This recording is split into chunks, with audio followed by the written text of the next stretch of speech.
नमस्कार दोस्तों, बेहद की परम परम मां शांति।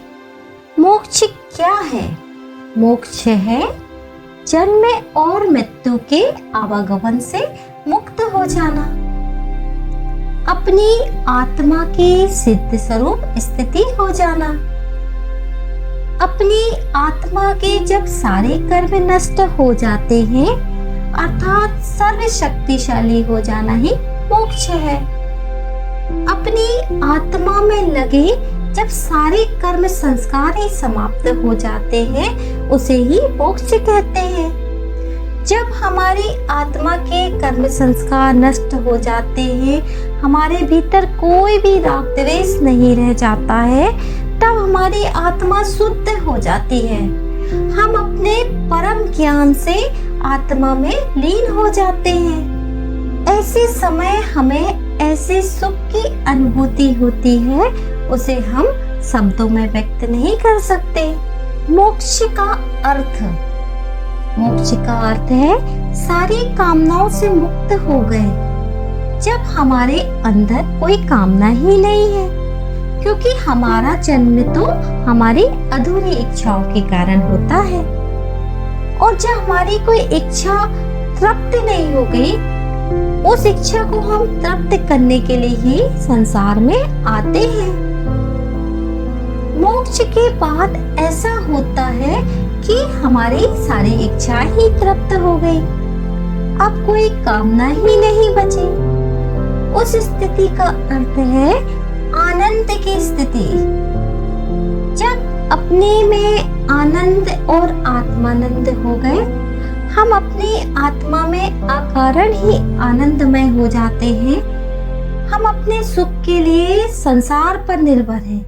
कभी हम धन के लिए, तो कभी हम प्रतिष्ठा के लिए, तो कभी हम पैसों के लिए, तो कभी शोहरत के लिए और पद के लिए हम संसार पर ही निर्भर हैं। जब हमें पद प्रतिष्ठा प्राप्त हो जाती है, धन वैभव मिल जाता है, तो हम सुखी हो जाते हैं। जब तक हम अपने आनंद के लिए हम दूसरों पर निर्भर हैं, तब तक हम परतंत्र हैं। हमको मुक्ति नहीं मिल सकती। मुक्ति तो वह परम स्वतंत्रता है, जब हम अपने आनंद के लिए किसी पर निर्भर नहीं रहते हैं। अपने आनंद के लिए हम 100 पर ही निर्भर हैं। उस स्थिति का नाम मोक्ष है। जब अपने चैतन्य के भीतर हम स्थित हो गए हो, हम अकारण ही आनंदित हो, प्रफुल्लित हो, और जब चाहे हम इस स्थिति को प्राप्त कर सकते हैं। हमें बाहर जाने की भी कोई आवश्यकता नहीं होती है।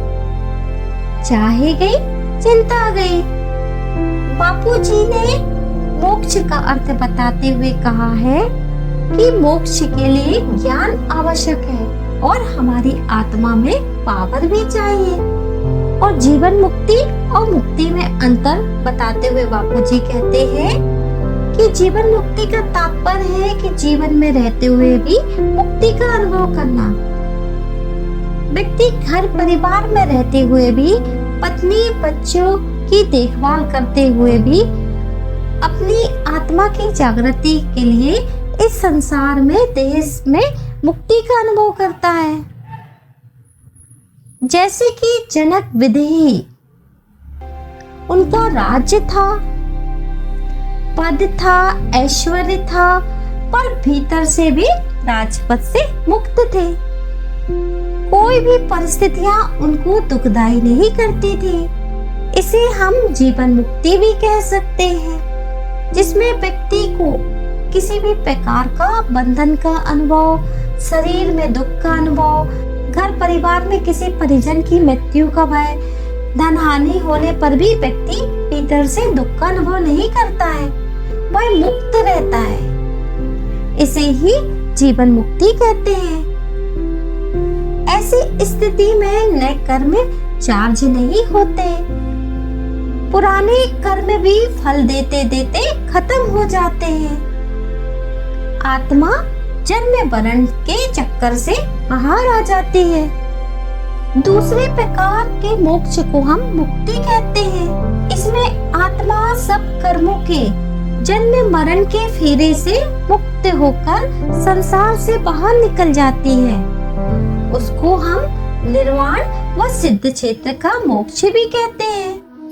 इस मोक्ष में जन्म मरण का आवागमन नहीं रहता है और यह लास्ट स्टेज है। मोक्ष के बारे में श्री कृष्ण कहते हैं कि जीवन मृत्यु के चक्र से बाहर निकलकर मोक्ष प्राप्त करने के लिए यह विधि है कि हम अपने प्राण त्यागते समय अपनी सभी इंद्रियों को वश में करके, अपने मन को अपने हृदय में स्थित करके, अपनी प्राण ऊर्जा को अपने मस्तिष्क में स्थापित करके उस परम पिता का स्मरण करते हुए, ओम का उच्चारण करते हुए व्यक्ति यदि मृत्यु को प्राप्त करता है तो वह व्यक्ति कितना भी पापी क्यों न हो, उसे मोक्ष प्राप्त होता है।